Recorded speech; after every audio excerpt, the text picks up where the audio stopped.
Hello, everybody. This video will be on the delivery of a presentation.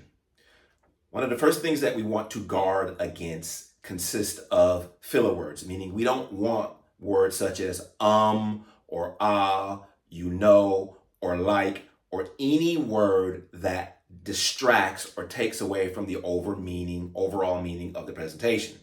And they're called filler words because, generally speaking, we don't like silence when we're speaking. For example, we don't like 3 seconds of silence.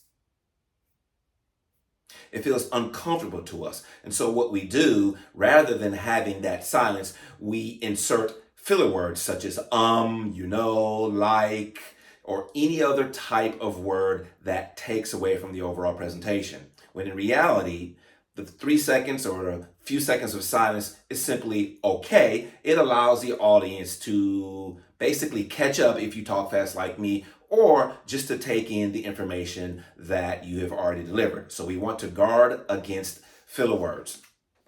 Another thing that we need to do is make certain that our gestures have meaning, or they add to the presentation and they don't take away from the presentation. One of the things that we need to do is show our hands. So if you are speaking, you never want your hands behind your back. You never want to put your hands in your pocket.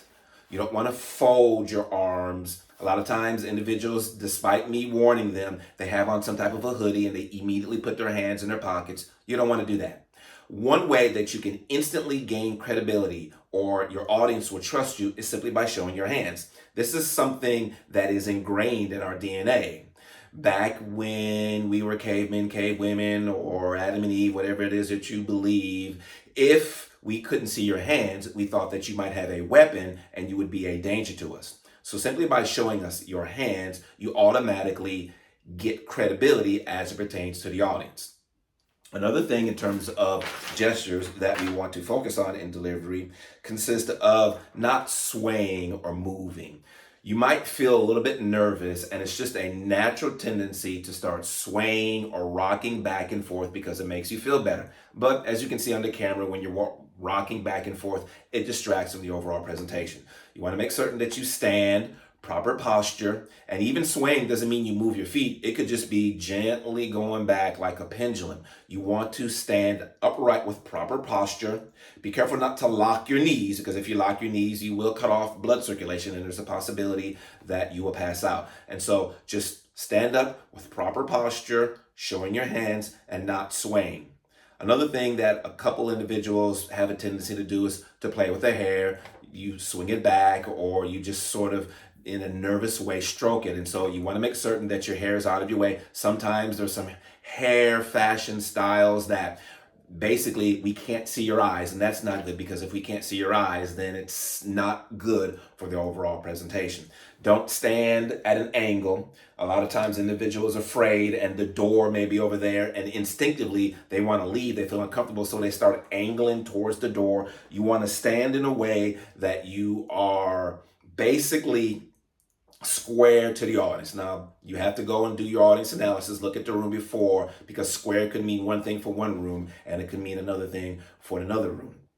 And so overall, when it comes to gestures, be yourself. If you are a very vocalized person, meaning when you talk, you use your hands, it is perfectly acceptable to use your hands like I do.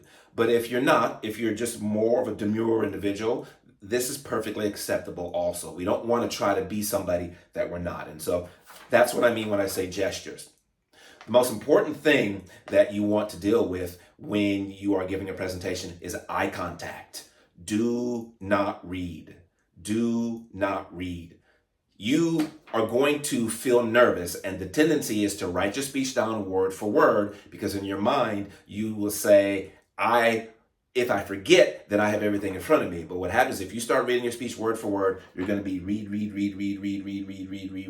and you're not going to make a connection with the audience. That's why they call it eye contact. So do not read. Do not read. I'll say that over and over and over again. Do not read. You can refer to your notes like I have briefly during this presentation, but there's a big difference between reading and referring. And this isn't referring, read, and then you quickly look up, read. You need to have solid eye contact with everybody. When I say eye contact, you look them in the eyes. You don't want to stare one or two people down, so you want to make certain that you have even eye contact with individuals in the audience. You might heard it said, hey, look above their eyes or look at their nose or their forehead. No, because if you're looking above their eyes, we can tell. You need to have eye contact. And the last thing that I want to talk about as it pertains to delivery is fear. You might think, well, what does fear have to do with it? Well, put the overall presentation in perspective. You're going to be nervous. I'm a professional public speaker, and before every presentation, I get a little bit nervous. But because I have practiced and I prepared and I put it in perspective, it's just a speech. You've gone through far worse things than standing up a few minutes in front of an audience. You will make it through this presentation. And so deal with the fear. So summing up, with delivery, make certain that you don't have filler words. Make sure your gestures are productive. They add to the presentation. Eye contact is important. Make certain that you have eye contact throughout the entire presentation. And deal with fear by putting the speech in perspective, practicing, preparing, and everything will go fine. I hope that this video on delivery helps you, and thank you very much for listening.